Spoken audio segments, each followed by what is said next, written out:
Crossing এ আটকা easy bike, যেভাবে train থামালেন loco master. এই ট্রেনটির নাম হচ্ছে ময়মনসিংহ এক্সপ্রেস 38 ডাউন, যেটা বলে এটার মূল উৎস হচ্ছে ভুয়াপুর থেকে চট্টগ্রাম পর্যন্ত যায়। ট্রেনটি ময়মনসিংহ থেকে সকাল 7:10 এখান থেকে ছেড়ে ব্রাহ্মণবাড়িয়ার উদ্দেশ্যে রওনা হয়।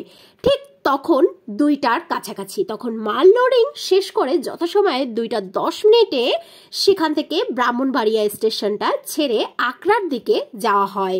কিছু মিনিট পরেই তিতাসপাড়া এলাকায় আসার সময় জায়গাটা একটা গোলাই ছিল এবং গাছপালা প্লাস তীর্যকভাবে সূর্য আলো পড়ার কারণে পরিষ্কারভাবে ঠিক বোঝা যাচ্ছিল না। তখনই একটা লেভেল ক্রসিং গেট সামনে পড়ে গিয়েছিল।